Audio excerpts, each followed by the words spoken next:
მოკლედ, დღეს აგიხსნით თუ როგორ გავაკეთე $6594 ლაივში, ხალხის თვალწინ, აი ამ ადამიანების თვალწინ. ლაივში გავხსენი ეს ტრეიდი და დღეს გვექნება მაგ ტრეიდის განხილვა, თუ როგორ რა და რანაირად გავაკეთეთ. მოდი დავიწყოთ. ეს იყო trade execution-ი.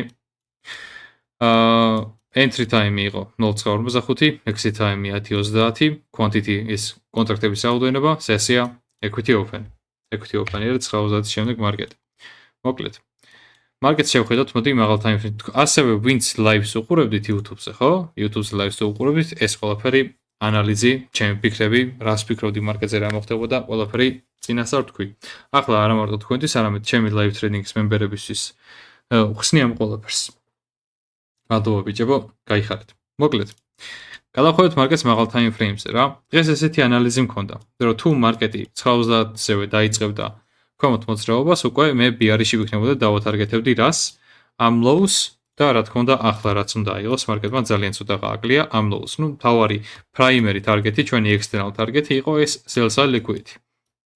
მარკეტზე 4 საათიანზე მქონდა ეს 4 საათიანი order block-ი, რაც თქვი. 1 საათიანზე ვარ time displacement-ი, 1 საათიანი order block-ი არის და 1 საათიანი fair value-ები არის, ხო? აგერა ეს inversion fair value-ებიც გასათვალისწინებელია, თუ გინდათ ეს მონიშნეთ, უფრო ზუსტი არის. აქ ავედით. შემდეგ გადავიდეთ double time frame-ზე. ჩვენ სატრიდო დროს, უკვე 90-ის შემდეგ მარკეტმა რა გააკეთა? ეს უკვე live-ში რო ვიყავი, მაშინ ვაჩვენებდი ამ ყველაფერს რა. და მაშინ ვლაპარაკობდი. მოკლედ, აქედან შევეხეთ ამ ადგილს. 90-ზე დროც უნდა გავითვალისწინოთ, რა თქმა უნდა, თუ დროს არ გავყვებით, ესე იგი ბრმად ხსნით trades რა. დრო ძალიან მნიშვნელოვანია, როდესაც ასევე ფასზე ვლაპარაკობთ რა.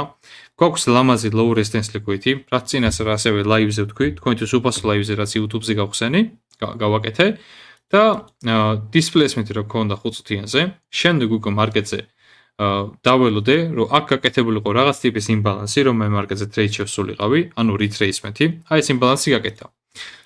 უბრალოდ მე რადგან მიყვარს 15 წამიანზე გადასვლა, შემდეგ გადავიდე 15 წამიანზე და სიზუსტისთვის ვეძებდი სადმე პოტენციურად რაიმე entry-ს, ანუ უბრალოდ რომ რეაქცია შემეხედა 15 წამიანზე, რომ ცუდად გლიას და ცუდ მომენტში არ გამეყიდა, რა კარგ მომენტში გამეყიდა.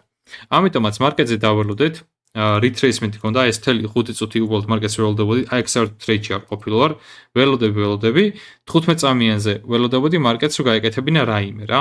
აი აქ უკვე ესეთი მომენტია, ნუ 15 წამიანს ახლა აქ ვერ განახებთ, მაგრამ აქ უკვე ესეთი მომენტი არის, რომ აი აქ ზუსტად 15 წამიანზეც გვაქვს displacement-ი, იმბალანსი გავიკეთეთ, ეს ერთწუთიანი იმბალანსია, მაგრამ მოდი შეგახედებთ 15 წამიანს, იმიტომ რომ აქ მაქვს შეგდებული. აი 15 წამიანზე, აი აქ გვაქვს, აქაც არ ჩანს კარგად. აი, არა უშვს. მოკლედ, 15 წამიანზე აქ გვაქვს displacement-ი წარმოიდგინეთ, თუ გინდა ერთწუთიანზე მნიშვნელობა არ აქვს რა. აქ უკვე 5 წუთიანზე ვივარაუდე, რომ ფასექნე comment ჩამოვიდა და თქვი live-ში რომ აქ short-ში შევდიოდი, stop loss-ი აი ამ break block-ის ზემოთ მედო, აი ამ ზუნქაიზე და take profit-ი გვედო აი ამ low-ზე. ეს იყო ჩვენი მთავარი primary target-ი. break even-ზე მოდი ეტაპობრივად მივყვეთ რა, break even-ზე პირდაპირ არ გადავიდეთ. რას ვფიქრობდი და რას როგორ ვლაპარაკობდი, მინდა რომ ყველაფერი კარგად გაიგოთ რა. ეს სამთელი რო ჩაიხურა, ჩემი stop loss-ი ჩამოვიდა აი ამ 5 წუთიანი order block-ის ზემოთ. რატომ? იმიტომ რომ აი აქ მარკეტს საკმარისად ღრმა retracement-ი ქონდა, ასევე რასაც ვფიქრობდი მეორე მარკეტზე მაგასაც გადავხედოთ. ES-ზე რო შევხედოთ, საკმაოდ ამასაც ღრმა retracement-ი ქონდა. ეს ფეროლოგები მთლიანად შევსებული იყო. ანუ რას ნიშნავს, რომ მთლიანად შევსებული თუ იყო, აღარ არის საჭირო მარკეტზე დიდი retracement-ების კეთება რა. აი ეს order block-ი რაც აქ გაკეთდა, ხო? აი ეს 5 წუთიანი order block-ზე მოდი მიგიდიდოთ და კარგად განახოთ. აი ეს 5 წუთიანი order block-ი რაც აქ გაკეთდა, ხო? აი ამის ზემოთ ფასი აღარ უნდა ასულიყო, თუ bearish-ი ვართ და მოვდივართ ამ low-სკენ და აი ამ low-სკენ, რაც external target-ი აქვს. ამით მე რა გავაკეთე ახლა? management-ი გავუკეთე trades, რომ stop loss ჩამოწე ამ order block-ის ზემოთ და შეხედეთ ჩემი ტრეიდი 84 პოინტიდან შემომცირე 31 პოინტამდე, ანუ ნახევარზე ნაკლებს რისკავდი უკვე, რასაც რეალურად უნდა გამერისკა მარკეტზე. break even point-ი, ანუ break even-ს რაც გადავედი იყო ეს low, ეს sell-side liquidity და partially ავიღე ამ high-დან ამ low-მდე გაბოლე ეს deviation-ი სტანდარტული გადახრა და partially ავიღე ამ -2-სა და -2.5-ის ნახევარზე, სადღაც 302 იყო, ხო ბიჭებო, რო სპამავდი. 302 არის, ხო? რო სპამავდი, ხო 302 იყო. 302, ხო, აი ეგ შუაში დავდე და ეს იყო ჩემი partially-ის ადგილი, რასაც partially ავიღე და საბოლოო target-ი იყო ეს low. ნუ შემდეგ უკვე მარკეტმა აი ხა რა სიტუაციის ვართ, აი კონსოლიდაცია დაიწყო და მე კონსოლიდაციაში გაჩერებას რავი live execution-ებს ვინც უყურებთ ძველებს მით უმეტეს კონსოლიდაციაში არ ჩერდები ხოლმე რა.